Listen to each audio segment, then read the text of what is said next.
오늘 이 시간 내 아들이 살아있다 라는 제목으로 하나님의 말씀을 증거하겠습니다. 미국의 육상 선수 월마 루돌프를 아시나요? 그녀는 태어난 지 얼마 안 돼서 소아마비 판정을 받게 됩니다. 의사 선생님들은 그녀가 앞으로 평생 걸을 수 없다라고 말한 것이죠. 그러나 그녀의 어머니는 우리 딸이 계속 물리치료를 받고 계속적으로 의사의 치료를 받는다면 반드시 걸을 수 있을 것이다 라는 확신을 가지고 포기하지 않았다는 것이죠. 그리고 매일 2시간씩 그녀의 다리를 주무르며 간절히 기도했던 것입니다. 주여, 우리 딸 월마가 다른 아이들처럼 걷게 해주십시오. 어머니의 기도가 끝나면 연희 아버지가 그녀의 다리를 주무르며 기도합니다.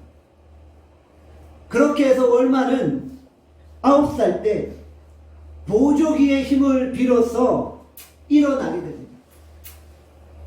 쩔뚝쩔뚝거리며 걷기 시작한 것이죠. 부모의 헌신적인 기도와 돌봄으로 말미암아 그녀는 11살 때 보조기마저 던져버린 것입니다. 월마는 기도합니다. 주님, 저는 육상선수가 되고 싶어요. 세상에서 가장 빨리 달리는 육상선수가 되게 해 주십시오. 결국 그녀는 1960년 로마 올림픽에서 육상 100m, 200m, 400m 금메달을 따내며 올림픽 3관왕에 오르게 되었던 것입니다. 어릴 때 소아마비로 인해서 보조기를 찾던 아이가 정말 기도대로 세상에서 가장 빠른 선수가 되었던 것이죠. 부모의 눈물의 기도와 포기하지 않는 부모의 헌신적인 사랑이 월마를 세계 최고의 육상 선수로 만들어낸 것입니다. 사랑하는 나눔교회 성도 여러분, 우리가 잘 아는 것처럼 지금 김시현 형제님이 직장암으로 인해 투병 중에 있어요. 지금 병원에서 계속적으로 치료를 받으며 하나님의 은혜를 구하고 있는 것입니다. 어머니가 우리 김시현 형제님을 돌보며 눈물로 기도하고 있습니다. 그리고 우리 나눔교회 성도들도 매일 새벽마다 저녁마다 간절히 그의 회복을 위해 기도하고 있다는 것이죠. 주께서 우리의 기도를 들으시고 반드시 우리 김시현 형제님을 질병으로부터 자유케 되게 하시고 치유하실 줄 믿습니다. 우리가 더욱더 우리 김시현 형제님을 위해서 계속해서 기도해 주시기를 바랍니다. 오늘 본문에 보면 왕의 신하의 아들이 죽을 병에 걸려있음을 보게 됩니다. 이 아들은 죽음에 대해서 전혀 생각해 보지 않았던 젊은이였어요. 그러나 이 젊은이에게 벼랑간 죽음의 위기가 찾아온 것입니다. 젊은이라고 죽음이 비껴가는 것은 아닌 것 같습니다. 젊은이라고 질병의 몽에로부터 자유할 수 있는 것만은 아닌 것 같습니다. 지금 이 순간에도 죽음과 질병의 문턱에서 허우적거리고 있는 수많은 젊은이들이 있다는 것이죠.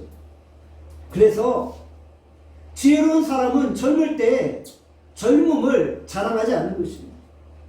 당장 내일이라도 우리가 주님 앞에 설 수 있다라는 그런 절박함을 가지고 주의 은혜를 구하는 것입니다. 이 아들의 아버지는 당시 헤롯 왕의 총애받는 신하였습니다. 바로 권력의 핵심부에 있었던 것이죠. 좋은 병원, 좋은 의사, 좋은 약 다 동원해 봤습니다. 자신이 가지고 있는 권력을 가지고 모든 시도를 다 해봤지만 결국 아들은 고칠 수 없었던 것입니다. 이 왕의 신하는 죽어가는 자신의 아들을 위해 무엇이든지 할 수 있었지만 아들을 살리기 위해서 할 수 있는 것이 아무것도 없었다는 것이죠. 헤롯 왕의 권력도 아무 소용이 없어요. 한 나라를 다 팔아 한 영혼을 구할 수 있다면 그렇게 하고 싶지만 한 나라를 다 팔아도 한 생명을 구원해낼 수는 없다는 것이죠. 이 아버지는 발만 동동 구르고 있죠. 눈앞이 캄캄하고 애가 타고 내장이 끊어지는 것 같은 고통을 느낍니다. 차라리 내가 죽는 게 더 낫지 죽어가는 아들을 차마 볼 수 없어 절규하고 있는 것입니다. 이 애끓는 간절한 아버지의 마음이 곧 모든 부모님들의 마음이 아닐까요? 서아마비 월말을 위해 기도했던 부모님의 마음도 이와 다르지 않다는 것입니다. 그런데 이 아버지가 갈릴리 가나에 예수님의 소문을 듣게 되어집니다. 이분만큼은 자신의 아들의 질병을 치료할 수 있다는 확신을 가지게 된 것이죠. 그리고 이 아버지는 절박한 마음을 가지고 아들의 치료를 구하기 위해 예수님 앞에 달려나간 것입니다. 막강한 권세도 아들의 질병은 치료할 수 없었지만 예수님은 치료할 수 있다는 확신을 가지게 되었던 것이죠. 이 아버지의 문제는 오직 예수님께 나아가야만 해결되어질 수 있는 것입니다. 예수님의 치료는 인위적으로 조작된 허무맹랑하고 비과학적인 전설이 아니라는 것입니다. 예수님의 치료는 현대의학을 뛰어넘는 초월적인 하늘의 기적이요 기적 같은 실화인 것입니다. 예수님은 어제나 오늘이나 영원토록 동일하십니다. 예수님의 치료 기적 같은 실화는 현재에도 동일하게 반복적으로 나타나게 되어지는 것입니다. 왕의 신하가 예수님을 찾았던 것처럼 우리도 예수님을 찾아야 하는 것입니다. 왕의 신하가 믿었던 것처럼 우리도 예수님을 믿어야 하는 것입니다. 왕의 신하가 기적을 체험한 것처럼 우리도 기적을 체험할 수 있어야 하는 것입니다. 오늘 이 시간 우리가 예수 그리스도를 믿고 의지함으로 하늘의 기적을 체험할 수 있기를 바랍니다. 요한복음 4장 46절에서 47절에 말씀합니다. 우리 다 함께 요한복음 4장 46절에서 47절 말씀 읽겠습니다. 시작. 예수께서 다시 갈릴리 가나에 이르니 열에 볼로 포도주를 만드신 곳이라. 왕의 신하가 있어 그의 아들이 가버나움에서 병들었더니 그가 예수께서 유대로부터 갈릴리로 오셨다는 것을 듣고 가서 청하되 내려오소서 내 아들이 병을 고쳐주소서 하니 그가 거의 죽게 되었습니다. 아멘. 왕의 신하는 예수님이 갈릴리 가나로 오셨다는 소식을 듣게 됩니다. 그는 가버나움에서 갈릴리 가나까지 35km 넘는 거리를 단숨에 달려옵니다. 그리고 예수님의 발 앞에 엎드려 죽어가는 아들을 살려달라고 손바닥을 싹싹 빌며 애원하고 있는 것입니다. 이 순간 아버지의 눈에는 죽어가는 아들의 얼굴이 주마등처럼 지나가게 됩니다. 불덩이 같은 아들의 고열이 아버지의 몸에 그대로 전달되는 것 같습니다. 예수님 앞에 엎드린 아버지는 부들부들 떨고 있는 것입니다. 이 아버지는 헤롯 왕의 고위 관리입니다. 막강한 힘을 가진 권력자입니다. 평소 같았으면 30세 목수 출신의 청년 예수 앞에 무릎 꿇을 이유가 없겠죠. 그러나 아들이 죽게 되었으니 지체 높은 왕의 신하도 예수님 앞에 엎드리게 되는 것입니다. 사회적인 관습, 자신의 체면, 위신이나 권세 따위는 아무 필요가 없습니다. 모든 자존심을 다 버린 채 그저 예수님 앞에 엎드리고 있는 것입니다. 겸손하게 무릎 꿇는 것은 정말 중요한 것이죠. 그러나 무릎 꿇는 것보다 더 중요한 것이 있습니다. 무엇입니까? 무릎 꿇는 대상을 제대로 선정하는 것입니다. 아무리 급해도 아무 데 가서 무릎 꿇어서는 안 되는 것이죠. 아무 데 가서 살려달라고 애원해서도 안 되는 것이죠. 신천지에 찾아가거나 이단 사이비를 찾아가서 애원한다면 그것은 사는 길이 아니라 곧 죽는 길이 되어지는 것이죠. 어디에 가서 누구에게 엎드리느냐에 따라 우리의 인생은 달라지게 되어지는 것입니다. 왕의 신하는 예수님의 소문을 들었고 그분이 문제의 열쇠를 가지고 있음을 알고 있었던 것이죠. 그래서 이것저것 돌아다니며 허송세월하지 않고 예수님께 직행했던 것입니다. 오늘 이 시간 우리도 이것저것 돌아다니지 말고 예수님께 직행할 수 있기를 바랍니다.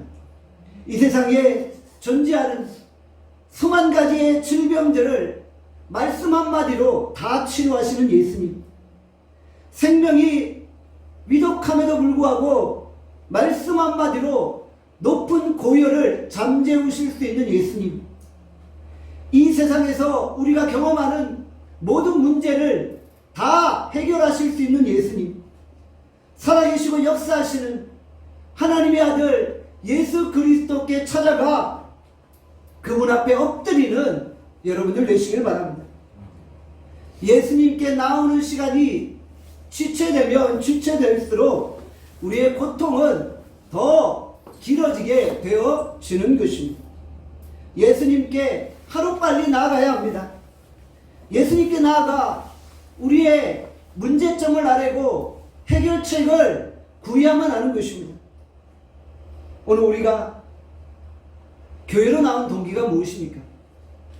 원치 않은 어려움을 당했고, 사업이 어렵고, 결혼에 실패했고, 사람에게 배신당했으며 감당할 수 없는 질병으로 고통당하고 있고 정말 태산 같은 문제에 직면해 있습니까?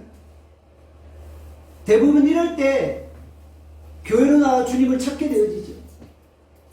자존심 때문에 겉으로 내세가지는 않지만 우리의 속은 다 지금 왕의 신하와 같은 마음이 아닙니까? 그러나 어떠한 동기로 나왔든지 그것은 중요한 것이 아닙니다. 불순한 동기로 나와도 괜찮습니다. 예수님께 나오기만 하면 언제나 예수님은 두 팔 벌려 우리를 맞아 주시는 것입니다. 내가 잘 나갈 때는 나를 찾지 아니하더니 이제 인생이 고달프니 나를 찾아와? 라고 예수님이 우리를 혼내주지 않으시는 것입니다. 예수님은 이유 불문하고 자신에게 찾아오는 모든 자들을 안아주시고 위로해 주시고 축복해 주시고 은혜 베풀어 주시는 것입니다. 그리고 예수님은 우리가 지고 있는 모든 인생의 짐을 대신 짊어져 주시는 것입니다. 예수님은 내 인생의 문제도 알고 계시고 그 문제에 대한 완벽한 해결책도 알고 계시는 것입니다. 오늘 우리에게 왕의 신하와 같은 절박함과 간절함이 있습니까? 간절함과 절박함이 있는데 왜 우리가 예수님을 만나지 못합니까? 왜 우리가 예수님의 기적을 체험하지 못합니까? 그 이유는 바로 내 믿음의 한계 때문입니다. 예수님이 마음껏 역사하셔야 하는데 우리가 가진 믿음의 한계 때문에 예수님을 믿지 아니하고 예수님의 역사를 경험하지 못하는 것입니다. 우리가 가진 믿음의 한계를 다 걷어내어만 합니다. 우리가 가진 믿음의 한계를 뛰어넘고 한 걸음 더 나아가야만 하는 것입니다. 기적이 찾아오기만을 기다려서도 안 되는 것입니다. 적극적으로 주 앞에 나아가 하늘의 기적을 구해야만 하는 것입니다. 많은 경우 기적이 일어나지 않는 것은 우리의 절박함이라 간절함이 부족하거나 우리의 믿음이 부족하기 때문입니다. 예수님의 치유가 좀 더 내 앞에 가까이 오기 위해서 우리가 할 수 있는 모든 노력들, 기도를 다 기울여야만 하는 것입니다. 하나님은 오늘도 우리의 간절한 그 마음을 보기를 원하십니다. 가버나움에서 가나까지 먼 거리를 단숨에 달려왔던 왕의 신하처럼 우리도 절박한 마음으로 주님을 만나기 위해 가나까지 달려가야 하는 것입니다. 어떤 기적은 우리의 믿음과 비례하는 것을 보게 됩니다. 우리의 노력이나 우리의 수고가 기적을 일으킨다는 말이 아닙니다.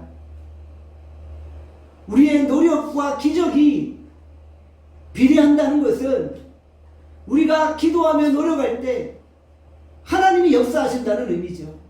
하나님이 우리의 그 헌신과 기도와 수고를 보시고 하나님의 마음이 움직이셔서 결국은 하나님이 역사하신다는 것이죠. 우리가 기적을 획득할 수는 없습니다. 그러나 좀 더 노력하며 기도를 기울일 때 하늘의 기적에 촉매제가 되어질 수는 있다는 것입니다. 우리 모두 간절함과 절박함을 가지고 예수님 앞에 나아갈 수 있기를 간절히 소원합니다. 요한복음 4장 48절에 말씀합니다. 다 함께 같이 읽도록 하겠습니다. 시작. 예수께서 이르시되 너희는 표적과 기사를 보지 못하면 도무지 믿지 아니하리라. 아멘. 왕의 신하는 예수님께 간절히 간청했는데 지금 예수님의 반응이 뭔가 냉랭한 것 같아요. 그렇죠? 아버지는 발등에 불이 떨어졌는데 예수님은 시큰둥하게 딴청을 피우시는 것 같아요. 너희가 표적과 기사를 보지 못하면 도무지 믿지 아니하는구나. 왠지 예수님의 대답이 이상하죠. 예수님이 어찌 다급한 아버지의 마음을 알지 못하셨겠어요? 다 아셨죠. 그러나 예수님은 전혀 서두르지 않으시는 거예요. 왜 그러셨을까요? 당시의 군중들은 오로지 기적에만 관심이 있는 거예요. 기적 자체만을 좋아한 거예요. 정말 그 기적을 행하시는 예수님이 누구이시고 왜 예수님이 이 땅에 오셨는지에 대해서는 전혀 관심이 없었던 거예요. 그들은 죄에 대한 회개도 없었고 영혼에 대한 목마름도 없었던 것입니다. 구원자 예수 그리스도께서 어떤 분이신지에 대해서 아무런 관심이 없었던 것입니다. 오직 표적, 오직 기적. 왕의 신하도 사실은 별반 다를 것 없었죠. 그저 아들의 병을 고치는 것에만 관심이 있었던 거예요. 그러나 예수님은 이 땅에 기적을 행하러 오신 분은 아니시잖아요. 분명히 예수님은 많은 기적을 행하셨어요.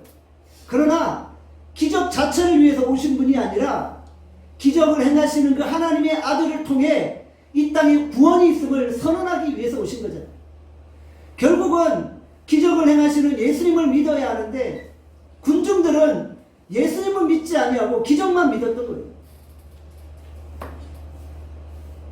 여전히 왕의 신하조차도 기적에만 관심이 있었기 때문에 정말 그 왕의 신하의 마음속에 예수님 자신이 누구인지를 깨닫게 하시기를 원하셨던 것입니다. 예수님은 군중들을 보시면서 한탄하셨죠.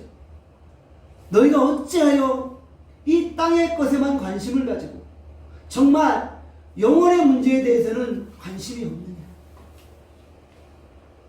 오늘 이 시대도 마찬가지가 아닌가요? 현대인들 안에 진정 진리에 대한 갈망함이 있습니까?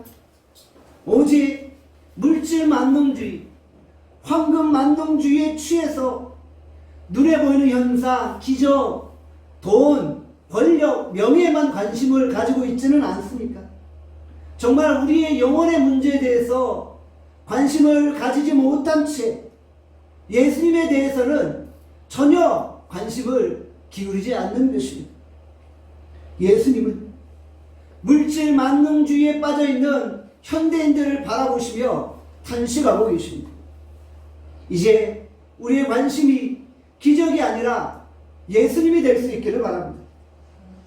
예수님은 여전히 우리 가운데 기적을 행하시지만 설사 기적이 없을지라도 우리는 예수님의 말씀을 믿고 의지하여 그분께 나아가야만 하는 것입니다. 예수님은 내가 곧 길이요 진리요 생명이라고 하셨습니다. 오늘 현대를 사는 우리가 길이요 진리요 생명 대신 예수 그리스도를 만나고 그분 안에 진정한 구원의 역사를 체험해야 하는 것입니다. 예수님은 갈릴리 가나로 오시기 전에 어느 곳을 방문하셨습니까? 오늘 본문 바로 앞절에 보면 바로 예수님이 사마리아 수가성의 한 여인을 만나게 되셨죠. 우물가에 사마리아 여인은 생생한 예수님의 음성을 듣게 됩니다. 예수님의 말씀을 듣고 자신이 죄인임을 깨달았고 예수님이 진정 구약에 예언된 구원자 메시아임을 발견하게 된 것입니다. 그리고 즉시 자신의 동네로 들어가 외칩니다. 내가 내 인생을 변화시킨 구원자 메시아 예수 그리스도를 만났다. 이 우물가의 여인이 무슨 기적을 체험했나요? 아니죠. 예수님은 이 사마리아 여인에게 아무런 기적도 행하지 않으셨어요. 오직 생생한 예수님의 음성 말씀만이 있었던 것입니다. 이 여인은 예수님의 말씀을 듣고 변화된 것입니다. 그리고 자신을 변화시킨 예수님을 이 세상 가운데 증거한 것입니다. 표적과 기사만을 쫓았던 갈릴리 가나의 사람들과 너무나도 대조적이지 않나요? 우리는 지금 기적 중심의 신앙에 서 있겠습니까? 아니면 예수님의 말씀 중심의 신앙 위에 서 있겠습니까? 이제 우리는 기적 중심의 신앙이 아니라 예수님의 말씀 중심의 신앙 위에 굳건히 설 수 있기를 바랍니다. 기적은 살아계신 하나님의 말씀이 선포될 때 나타나는 한 현상에 불과한 것입니다. 하나님의 말씀은 살았기에 말씀이 선포될 때 기적은 일어나기 마련입니다. 그러나 그 기적은 수단이지 목적이 아니라는 것입니다. 기적만 가지고는 구원에 이를 수 없어요. 내 병이 치료되었다고 내가 구원받나요? 아니지요. 내 영혼과 내 마음속에 예수님을 믿을 때 진정 내 구원이 임하게 되어지는 것입니다. 우리가 예수님을 진정 붙잡을 때 우리의 육체의 질병도 치료되어지고 영혼의 질병도 치료되어짐을 믿으시기를 바랍니다. 우리 모두 기적 중심의 신앙이 아니라 말씀 중심의 신앙에 굳건히 설 수 있기를 바랍니다. 오늘 본문 요한복음 4장 49절에서 50절에 말씀합니다. 다 함께 요한복음 4장 49절에서 50절 말씀 읽겠습니다. 시작. 신하가 이르되 주여 내 아이가 죽기 전에 내려오소서. 예수께서 이르시되 가라 내 아들이 살아있다 하시니 그 사람이 예수께서 하신 말씀을 믿고 가더니 아멘. 예수님이 왕의 신하에게 가라 내 아들이 살아있다 말씀하셨습니다. 그리고 이 신하는 예수님의 말씀을 믿고 집으로 돌아가고 있는 것이죠. 여기서 우리는 변화된 왕의 신하의 모습을 보게 됩니다. 우리가 읽은 본문에 보면 처음에 어떤 내용이 나오죠? 왕의 신하가 예수님께 빨리 좀 죽어가는 내 아들을 만나 주십시오. 우리 집으로 오셔서 가버나움으로 오셔서 빨리 병든 내 아들을 만나서 내 아들을 치료해 주십시오. 이렇게 간청했잖아요. 이 왕의 신앙을 생각했어요. 뭔가 예수님이 오셔서 요란한 종교의식을 거행하고 두 손을 하늘로 들고 하나님을 부르며 안수기도를 하고 요란 법석을 떨어야만 뭔가 자신의 아들이 치료될 거라고 생각했던 거예요. 그런데 예수님은 그렇게 하지 않으셨잖아요. 마치 구약의 나만 장군과 같았잖아요. 나만 장군은 자신의 질병을 치료하기 위해, 자신의 문둥병을 치료하기 위해 엘리사 선지자에게 나아갔잖아요. 엘리사 선지자가 자신을 위해 뭔가 대단한 종교의식을 거행할 줄 알았잖아요. 그런데 이 엘리사 선지자가 그냥 요단강에 가서 7번 몸을 씻으라. 처음에 이 나만 장군이 불쾌하게 생각했어요. 나를 무시한다고 생각했어요. 그런데 주변 신하들이 그대로 한번 믿고 순종해 보십시오. 그 말을 듣고 요단강에 가서 몸을 7번 씻을 때 자신의 문둥병이 치료되어지고 자신의 살이 어린아이와 같이 되지 않았습니까? 하나님의 능력은 요란한 종교의식이 필요한 것이 아닙니다. 그냥 하나님이 말씀하시면 그 시간 하늘의 권능과 능력이 시간과 공간을 초월해서 역사하고 나타나게 되어 주는 것입니다. 꼭 예수님이 그곳까지 가셔야 할 필요가 없다라는 것이죠. 왕의 신하는 처음 예수님이 자기 아들에게 가야만 한다고 생각했어요.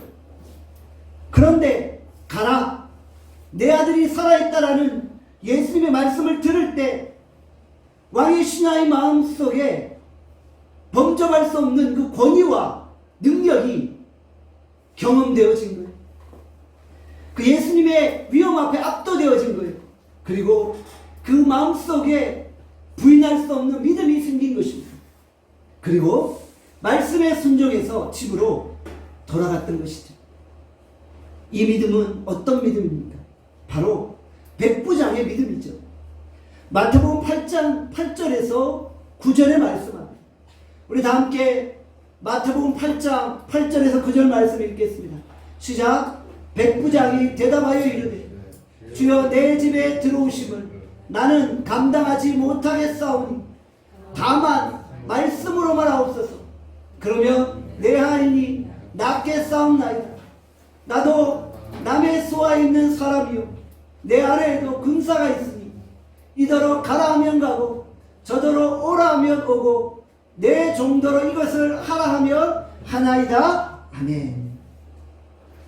처음 왕의 신하는 이 정도 백부장의 믿음은 없었어요. 그러나 예수님이 말씀을 들을 때 왕의 신하의 마음속에 백부장의 믿음이 생긴 거예요. 그리고 그 말씀에 믿음으로 반응했고 말씀대로 순종하여 집으로 돌아가게 된 것입니다. 믿음이란 무엇입니까? 내가 본 것만을 믿는 것이 믿음인가요? 아니죠. 아직 보지 않은 것, 아직 경험하지 않은 것을 믿는 것이 믿음인 줄 믿습니다. 보지 못한 것을 보고 믿지 못할 것을 말씀에 의지하여 믿는 것이 믿음인 줄 믿습니다. 예수님의 제자 도마를 보십시오. 당당하게 너무나도 자신 있게 나는 내 눈으로 보지 않으면 믿지 못하겠다고 했잖아요. 그때 예수님이 도마를 책망하시며 말씀하십니다. 요한복음 20장 29절의 말씀입니다. 다 함께 읽겠습니다. 시작. 예수께서 이르시되 너는 나를 본거로 믿느냐? 보지 못하고 믿는 자들은 복되도다 하시니라. 아멘. 믿음은 보지 않고 듣지 못하고 만지지 않았는데도 믿는 것입니다. 창세기 1장 1절을 보세요. 태초에 하나님이 천지를 창조하시니라. 사랑하는 나눔교회 성도 여러분, 태초에 하나님이 천지를 창조하신 거 보셨어요? 보신 분 한번 손 들어보세요. 아무도 안 보셨잖아요. 그런데 우리는 말씀을 의지하여 믿잖아요. 우리는 하나님이 말씀으로 천지를 창조하셨음을 믿는 것이에요. 예수님이 말씀하시면 보지 않아도 그대로 되어지는 줄 믿는 것입니다. 예수님이 말씀하시면 불가능도 가능케 되어짐을 믿는 것입니다. 예수님이 말씀하시면 죽어가는 왕의 신하의 아들도 고쳐짐을 믿는 것입니다. 예수님이 말씀하시면 우리의 지체들의 죽어가는 질병과 육체도 치료되어짐을 믿는 것입니다. 오늘 우리에게 이 왕의 신하의 믿음, 백부장의 믿음이 넘쳐날 수 있기를 간절히 소원합니다. 왕의 신하는 예수님의 말씀을 믿고 다시 35km 넘는 거리를 되돌아갑니다. 가버나움까지 돌아가는 도중에 하룻밤을 잠시 머물렀겠죠. 그리고 그 다음날 가버나움으로 돌아가고 있는데 종이 나타난 거예요. 왕의 신하는 종에게 묻습니다. 내 아들이 살아있느냐? 종이 말했죠. 당신의 아들이 살아있나이다 라는 기쁜 소식을 알려준 것이죠. 그리고 왕이 낳게 된 때를 물어보니 7시쯤에 열기가 떨어졌다고 말하는 것입니다. 바로 예수님이 말씀하신 그 시간이었던 것입니다. 바로 예수님이 말씀하시고 왕의 신하가 믿음으로 돌아가는 그 시간이었던 것입니다. 아버지는 하나님의 기적으로 말미암아 흥분에 도가니에 빠져버립니다. 기뻐 뛰놀며 어쩔 줄 몰라 하는 거예요. 그들은 집으로 돌아가며 울고 웃고 기뻐 뛰놀고 있는 거예요. 서로 부둥켜 안고 춤을 추며 기뻐했을 것입니다. 그리고 그와 그의 온 집이 비로소 예수 그리스도를 믿어 구원에 이르게 된 것입니다. 요한복음 4장 53절에 말씀합니다. 다 함께 요한복음 4장 53절 읽겠습니다. 시작. 그의 아버지가 예수께서 내 아들이 살아있다 말씀하신 그 때인 줄 알고 자기와 그 온 집안이 다 믿으리라. 아멘. 예수님의 말씀을 믿는 이 믿음이 아버지의 아들도 살렸고 온 집안도 구원해 낸 것입니다. 우리 모두 왕의 신하와 같이 말씀 한마디를 그대로 믿고 순종함으로 내 인생의 기적을 체험할 수 있기를 간절히 소원합니다. 아멘. 기도하겠습니다. 우리 같이 합심하여 통성으로 기도하겠습니다.